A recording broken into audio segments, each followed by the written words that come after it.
ಅವರಿಬ್ಬರದ್ದು 2 ವರ್ಷದ ಪ್ರೀತಿ. ಮನೆಯವರನ್ನ ಒಪ್ಪಿಸಿ 3 ತಿಂಗಳ ಹಿಂದಷ್ಟೇ ಮದುವೆಯಾಗಿದ್ರು. ನಿನ್ನೆ ಗಂಡ ಹೆಂಡತಿ ಬೈಕಲ್ ಬರುವಾಗ ನಡೆಯಬಾರದ ಘಟನೆ ನಡೆದು ಹೋಗಿದೆ. ಗಂಡನ ಕಣ್ಣೆದುರೇ ಪತ್ನಿ ಪ್ರಾಣ ಬಿಟ್ಟಿದ್ದಾಳೆ. ಹಣೆ ಬರಹ ಗೀಚಿದ ಭಗವಂತನಿಗೆ ಕರುಣೆಯೇ ಇಲ್ಲ ಬಿಡಿ. ಸಂಬಂಧ ಹೊಸೆಯೋ ಆತುರದಲ್ಲಿ ಆಯಸ್ಸು ಕೊಡೋದನ್ನೇ ಮರೆತು ಬಿಡ್ತಾನೆ. ಎಲ್ಲೋ ಇದ್ದ ಹೃದಯಗಳಲ್ಲಿ ಪ್ರೀತಿ ಹುಟ್ಟಿಸ್ತಾನೆ. ಜನ್ಮದುದ್ದಕ್ಕೂ ಜೊತೆಯಾಗಿರೋಣ ಅನ್ನೋ ಕನಸು ಬಿತ್ತಾನೆ. ಕೊನೆಗೆ ಸಪ್ತಪದಿ ತುಳಿದು ಸಂಸಾರ ಶುರು ಮಾಡಿದ್ರೆ ಅರ್ಧ ದಾರಿಯಲ್ಲೇ ಕರ್ಕೊಂಡು ಹೊರಟು ಬಿಡ್ತಾನೆ. ಈ ಇಬ್ಬರ ವಿಷಯದಲ್ಲಿ ಆಗಿದ್ದೂಗಿದೆ. ಜೀವಕ್ಕಿಂತ ಹೆಚ್ಚು ಅಂತ ಪ್ರೀತಿಸಿದ್ದವರು ಮನೆಯವರನ್ನೆಲ್ಲ ಒಪ್ಪಿಸಿ ಹಸೆ ಮಣೆಯನ್ನು ಏರಿದ್ರು. ಇನ್ನೇನು ಸಂಸಾರದ ಬಂಡಿ ಎಳಿಬೇಕು ಅನ್ನೋಷ್ಟರಲ್ಲಿ ಬದುಕಿನ ಆಯಸ್ಸನ್ನೇ ಮುಗಿಸಿದ್ದಾನೆ. ಅಪಘಾತದ ರೂಪದಲ್ಲಿ ಬಂದ ಜವರಾಯ ಹೆಣ್ಣು ಮಗಳ ಜೀವವನ್ನೇ ತೆಗೆದಿದ್ದಾನೆ. ವಿಧಿಯ ಮೋಸದಾಟಕ್ಕೆ ಸುಂದರ ಬದುಕು ಸರ್ವನಾಶ. ರಸ್ತೆಯಲ್ಲಿ ಹೊಂಚು ಹಾಕಿದ್ದ ಯಮ ಹೋಯ್ತು ಜೀವ.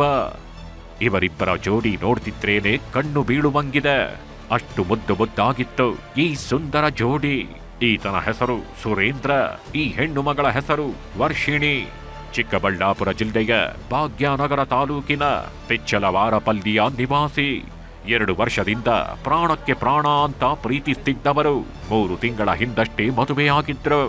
ಇಷ್ಟು ದಿನ ಜೋಡಿ ಹಕ್ಕಿಗಳಾಗಿದ್ದವರು ಬಾಳ ಸಂಗಾತಿಯಾಗಿ ಜೀವನದ ಬಂಡಿ ಎಳೆಯೋದಕ್ಕೆ ಶುರು ಮಾಡಿದ್ರು.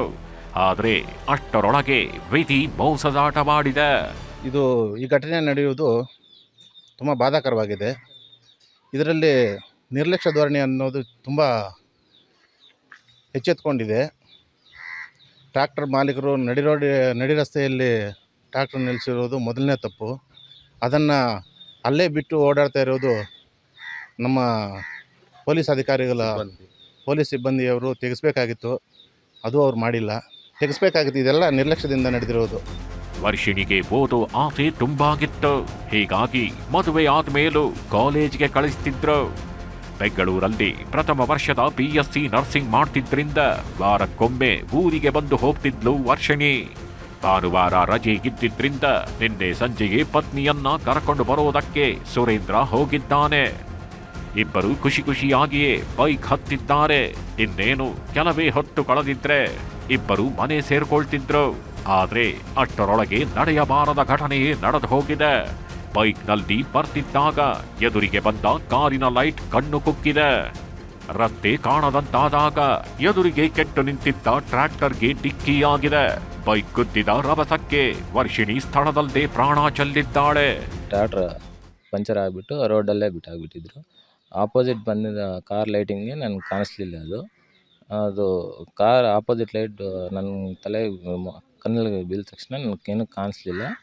ಅದನ್ನ ಹೋಗ್ಬಿಟ್ಟು ಟ್ರ್ಯಾಕ್ಟರ್ ಟ್ರಾಲಿಗೆ ಹೊಡೆದ್ಬಿಟ್ಟಿದ್ದೀವಿ. ನನಗೆ ಚೂರು ಗಾಯ ಆಗೈತೆ. ವರ್ಷಿಣಿ ಸ್ಪಾಟ್. ಇನ್ನೊಂದು ಸಾರಿ ಹಂಗೇನು ಆಗಬಾರ್ದಂದ್ರೆ ಪೊಲೀಸ್ ಅವರು ಎಲ್ಲ ಅಧಿಕಾರಿಗಳು ಇದಕ್ಕೆ ಸ್ವಲ್ಪ ನಿರ್ಲಕ್ಷ್ಯ ತೋರ್ಬೇಕು. ಒಟ್ನಲ್ಲಿ 3 ತಿಂಗಳ ಹಿಂದಷ್ಟೇ ಮದುವೆಯಾಗಿದ್ದವಳು ಈಗ ಹೆಣವಾಗಿ ಮಲಗಿದ್ದಾಳೆ. 7 ಜನ್ಮಕ್ಕೂ ಜೊತೆಯಾಗಿರ್ತೀನಿ ಎಂದವಳು 3 ತಿಂಗಳಲ್ಲೇ ಬಿಟ್ಟು ಹೊರಟಿದ್ದಾಳೆ.